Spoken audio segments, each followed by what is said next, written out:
करेंगे अपना। नमस्कार फरीदाबाद, मैं सौरभ भारद्वाज। हम लोग पहुंचे हैं नगर निगम ओल्ड फरीदाबाद के दफ्तर में। ओल्ड जोन का दफ्तर है ये, और दो पूर्व पार्षद हमारे साथ हैं। रोहित सिंगला हमारे साथ हैं, अनिल शर्मा जी हमारे साथ हैं। बात करेंगे उनसे, जानने की कोशिश करेंगे। सबसे पहले तो स्वागत है आपका। आम तौर पर पार्षद झांक नहीं रहे हैं, नगर निगम दफ्तरों में नहीं आ रहे हैं। पार्षदों को उनका कार्यकाल खत्म हुए 1.5 साल होने को है, चुनाव नहीं हो रहे हैं, फिर भी आप दोनों नजर आ जाते हैं यहाँ। सबसे पहले मैं सौरभ जी वॉइस ऑफ फरीदाबाद के सभी सब्सक्राइबर्स को और सभी अपने ऑनलाइन व्यूअर्स को, सबको सावन की पावन मावसवास की बधाई देना चाहता हूँ। और आपने सही कहा, ये सबसे बड़ा दुर्भाग्य फरीदाबाद की जनता का है कि 1.5 साल से बिना पार्षद के नगर निगम चल रही है। आज जनता कोई मूलभूत सुविधा के लिए कहीं जाती है तो पार्षद कहते हैं हमारा कार्यकाल खत्म हो चुका है। तो बताइए जनता कहाँ जाए। एक वार्डबंदी के नाम पे इन्होंने 1.5 साल से चुनाव को टाल रखा है। पहले वार्डबंदी हुई वही कमेटी थी, अब दोबारा वार्डबंदी हो रही है, अब भी वही कमेटी है। पहले और अब में क्या फर्क हुआ? सिर्फ जनता को धोखा दिया जा रहा है। चुनावों को एक वार्डबंदी के नाम से टाला जा रहा है, क्योंकि ये जनता के बीच में आज जाएंगे तो जनता को इनको ना इन्हें वोट मिलने वाली, क्योंकि उन्होंने किसी तरह का कोई कार्य करा नहीं है। किसी तरह का कोई कार्य किया नहीं है। अनिल जी, क्या कहते हैं आप? सौरभ जी, सबसे पहले आपके चैनल के माध्यम से मैं अपने सभी वार्ड निवासियों को और फरीदाबाद निवासियों को प्रणाम करता हूं, नमस्कार करता हूं। आप देख रहे हो कि चुनाव करीब करीब पिछले भी जो हमारे चुनाव हुए थे 2017 में, वो भी 1.5 से 2 साल करीब लेट हुए थे, और अभी भी चुनाव है 1.5 साल ऊपर हो चुके हैं। अभी तक ना इन्होंने चुनाव कराए हैं और ना कराने की हिम्मत है इनमें। चुनाव कराने की हिम्मत भी नहीं, अभी भी चुनाव नहीं कराएंगे ये, मुझे नहीं लगता चुनाव कराएंगे ये। 2000 जो अभी कह रहे हैं अक्टूबर में कराएंगे, ये चुनाव कराने की हिम्मत ही नहीं कर पा रहे हैं। क्यों? क्योंकि इनके पार्षदों ने धरातल पे काम ही नहीं किया। आप किसी सेक्टर में, किसी कॉलोनी में कहीं भी निकल जाओ, सीवर का बुरा हाल है, सीवर ओवरफ्लो है, सफाई के नाम पे कूड़ों के ढेर लगे हुए हैं जगह जगह। और आप कहीं भी चले जाओ, सड़कों में खड्डे हैं, सड़कों में चले जाओ, जल भरा। प्रॉपर्टी आईडी का ऐसा तिलिस्म है जो टूट ही नहीं रहा है। सर, प्रॉपर्टी आईडी के ऊपर तो आप पूछे ही नहीं। नगर निगम के अंदर लोग धक्के खा रहे हैं। किसी का मकान किसी में चढ़ा दिया गया, किसी का मकान किसी में चढ़ा दिया गया। मैं अब अपने मुंह से क्या बोलूं? किसी से 20,000, किसी से 30,000, किसी से 25,000 प्रॉपर्टी नहीं बोल रहे। सीमा त्रिखा जी तो बोल ही रही हैं, जूते उठा के मारे जाने चाहिए। इनकी सरकार की मंत्री रही हैं वो, और आज विधायक हैं, वो सिटिंग विधायक हैं। वो प्रॉपर्टी आईडी पे इतनी बड़ी धांधली हो रही है कि जिससे गरीब आदमी त्राही त्राही कर रहा है। प्रॉपर्टी आईडी से क्या फायदा हो रहा है? पता तो लगे गरीब को क्या फायदा हो रहा है। पहले भी दाखिल खारिज होते थे। दाखिल खारिज पर एक प्रक्रिया थी, बहुत सरल प्रक्रिया थी, 2-3 हजार में दाखिल खारिज हो जाता था, जनता के काम हो जाते थे। आज प्रॉपर्टी आईडी के लिए गरीब आदमी बेचारा धक्के खा रहा है नगर निगम के। महीने भर में 3-3 महीने में प्रॉपर्टी आईडी नहीं बन के आ रही लोगों की। परिवार पहचान पत्र को लेकर लगातार लोगों को परेशानी का सामना करना पड़ रहा है। परिवार पहचान पत्र जो इन्होंने क्या है कि इनकम जो दिखाई गई, जो 10 साल का बच्चा था उसकी भी इनकम दिखा दी गई, जिससे कि इन्होंने बुढ़ापा पेंशन काट दी गई। करीब करीब 3 लाख लोगों की हरियाणा में बुढ़ापा पेंशन काटी गई, और 5 लाख लोगों के राशन कार्ड काटे गए, जिनसे कि गरीब लोगों को राशन मिलता था। अब वो राशन कार्ड बनवाने के लिए गरीब लोग, जो जरूरतमंद लोग हैं, दर दर की ठोकरें खा रहे हैं। परिवार पहचान पत्र में जिनकी बुढ़ापा पेंशन कट गई, वो अपनी पेंशन जुड़वाने के लिए चक्कर खा रहे हैं। उनके लिए जब उनके काम नहीं होते तो बीच में दलाल पैदा हो जाते हैं। दलाल पैदा कब होते हैं? जब एक काम नहीं हो पाते, जब सरकारी अधिकारी काम नहीं करते। तो जब दलाल पैदा हो जाते हैं तो बीच में कोई 10,000 ले रहा है, कोई 20,000 ले रहा है, जैसे जग जाहिर है। मतलब दलाल पनप रहे हैं, और भ्रष्टाचार दिन प्रतिदिन, चाहे वो प्रॉपर्टी आईडी हो, चाहे वो परिवार पहचान पत्र हो, भ्रष्टाचार दिन प्रतिदिन नगर निगम में बढ़ता जा रहा है। इस पर कोई लगाम नहीं है, ना प्रशासन की लगाम है, ना सरकार की लगाम है, ना नेताओं की। कोई किसी की सुनवाई नहीं है इसमें। मतलब भ्रष्टाचार, दलाल पनप रहे हैं। कल वो सरदार नरेंद्र सिंह हमारे साथ थे, और वो बता रहे थे कि मृत्यु प्रमाण पत्र 2-2 लाख रुपया ले रहे हैं मृत्यु प्रमाण पत्र जारी करने का। और ऐसे ऐसे लोग जिन्होंने सुसाइड किया, उन लोगों को भी मृत्यु प्रमाण पत्र जारी कर दिए गए बिना प्रक्रिया को फॉलो किए। आप एक बात बताइए, मृत्यु प्रमाण पत्र के लिए भी 2-2 लाख रुपए लोगों को देने पड़ रहे हैं।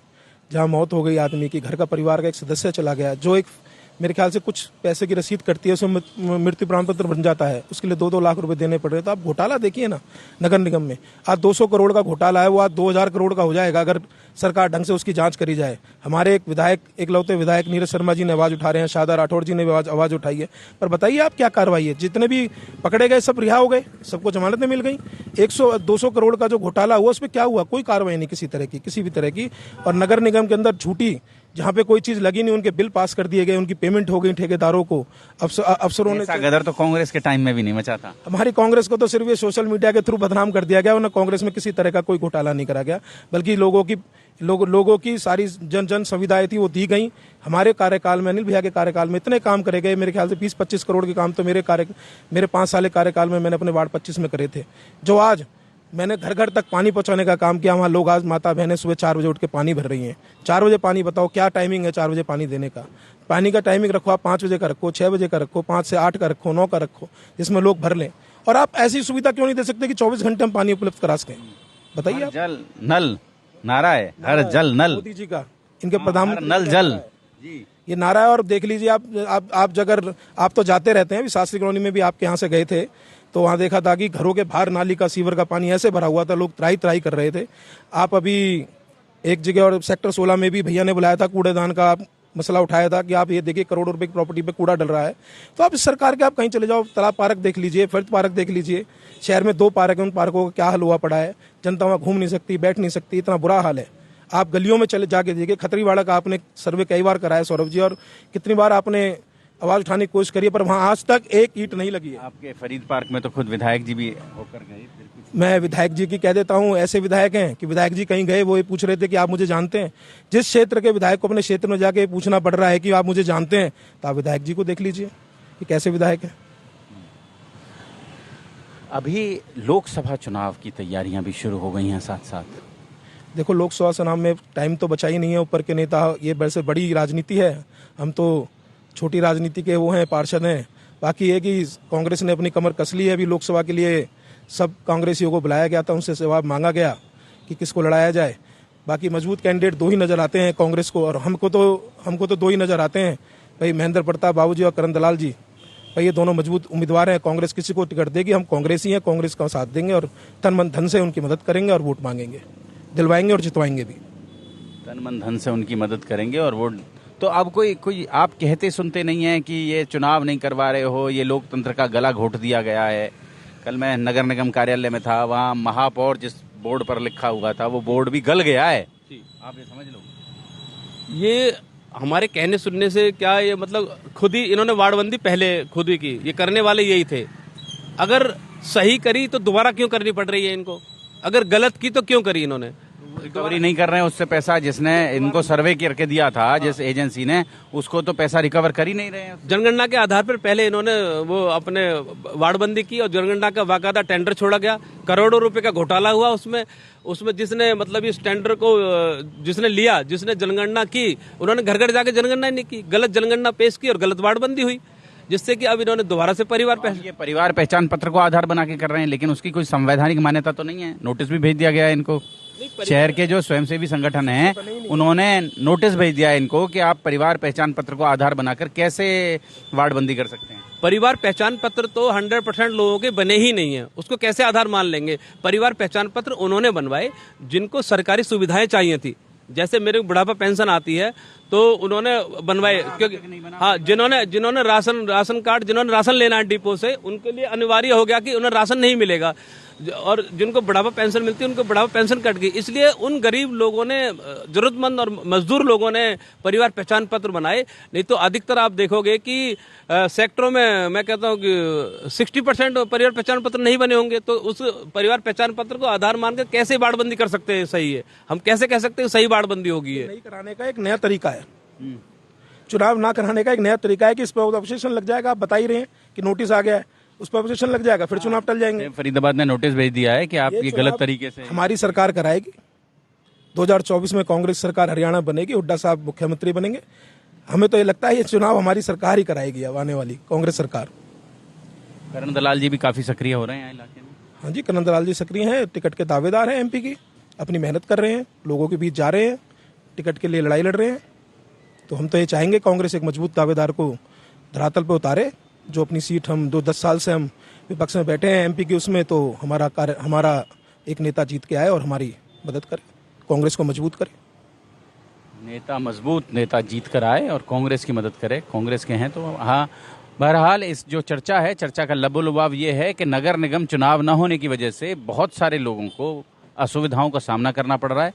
और असुविधाओं का सामना करना भी चलो हों तो भी क्या है और नहीं हों तो भी क्या है, लेकिन फिर एक आदमी तो होता है सामने, हमारे मन में एक तसल्ली तो होती है कि ये व्यक्ति है, अपना कोई दुख दर्द है, इसके साथ बांट सकते हैं और इससे कह सकते हैं, कम से कम ये जाके वहां हमारी आवाज तो उठा सकता है जी। इसमें जब पार्षद को बहाना मिल गया, पहले 5 साल रहे अपनी सीट पर रहे, तब भी पार्षदों ने कोई आपने वार्डों में काम नहीं किया, लोगों के फोन नहीं उठाए। ओल्ड फरीदाबाद तो खुदा ही पड़ा रहा सर, खुदा रहा। स्मार्ट सिटी के नाम पे 9-10 साल फरीदाबाद खुदा रहा और आज भी खुदा हुआ है अंदर से। ये मेन रोड ही तो बना दिया। लोगों के फोन तक नहीं उठाए, उन्हें जरूरत नहीं समझी फोन उठाने की, क्योंकि वो समझते हैं कि हमें पार्टी के नाम से वोट मिल जाते हैं, तो क्या जरूरत है लोगों के बीच में जाके काम करने की। और आप किसी भी वार्ड में चले जाओ, मैं ये नहीं कहता किसी भी वार्ड में चले जाओ, बुरा हाल है। आप 3 दिन पहले मैं अभी वहाँ कृष्णा कॉलोनी में था, जहाँ मनोहर जी और कृष्णपाल जी झाड़ू लगा कर गए थे। सौरभ जी, जैसे हमारे वार्ड में दौलताबाद गांव आता है, अब जो नया वार्ड बंदी इन्होंने की थी, अजरौंदा आता है, सेक्टर 16 आता है, 16A आता है, दौलताबाद में जाकर देख लो आप, सीवर का इतना बुरा हाल है।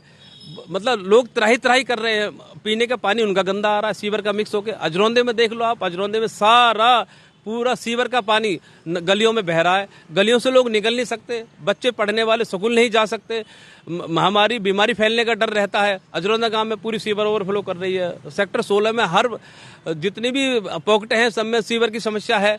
सेक्टर 16A में देख लो जल भराव है, सीवर की समस्या है। चाहे मंदिर के सामने चले जाओ, चाहे साईं मंदिर के सामने देख लो आप, चाहे आप आगे हिबो के सामने देखो, 3-3, 4-4 उसी रोड पे गटर बहते रहते हैं, जहाँ पे कि सीएम साहब, मंत्री साहब सर्किट हाउस आते हैं, सरकारी बड़े बड़े अधिकारी उसी रोड पे आते हैं, पर प्रशासन की कान पे कोई जू नहीं रखती, कोई काम नहीं करता। क्यों?